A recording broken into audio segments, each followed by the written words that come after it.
We don't have a one-size-fits-all, here's the blank form, we'll put your name up top.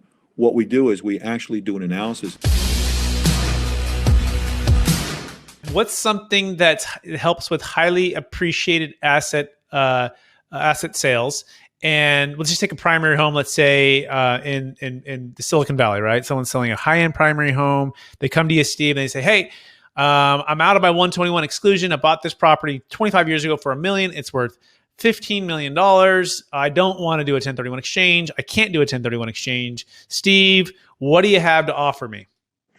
So then what we do, and I think one of the strongest things we have to offer is we don't have a one-size-fits-all, here's the blank form, we'll put your name up top. What we do is we actually do an analysis, and the example that I give here is I have twin siblings. Their income is identical, everything's identical. But you know, what we do for the brother might be very different from what we do the sister, because we say to them, well, wait a minute, what do you want to do?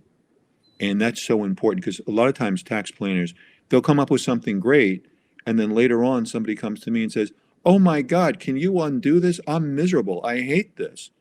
And sometimes you're going to do it, and somebody say, well, you know, sometimes irrevocable really does mean irrevocable. So what we do is we not only just get in, well, here's the tax law or here's the advice.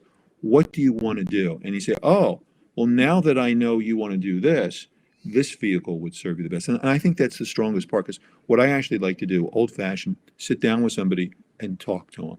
And what do you want to do? And then tell them what you can achieve. Hey, if you want to see off in the distance, well, besides the eyeglasses, we have some binoculars here. So you really can see those birds in the trees. And you want to go and sit by the ocean. And then you talk to people, for example, even with estate planning. Some people will say, everything for the kids, everything for the kids, everything. Other people will say, and some very, very wealthy people, I won't mention any names, but famous people from the news will say, you know what, you give money to kids, you'll ruin them. So again, the tax planning or the estate planning for those people are very, very different. But I think one of our strengths is we find out, what do you really want? And you know what people say to me all the time? Say, Steve, I've been doing this for years. Long before I met you, I had these other guys. Nobody ever talked to me. You just simply talk to me. You find out what I want, and then we put them into things that not only save them taxes and are good for their investments, but actually are taking care of their wants, needs, and desires. So make sure I capture that. And you said it so succinctly and clearly here. So what do you want to do? Like, what is the outcome for you for here? Like, what do you envision your wealth plan, your life, your time, your energy, your family, your estate planning? Start with the end in mind and work your way back. Is that a fair summary? Yes, it is.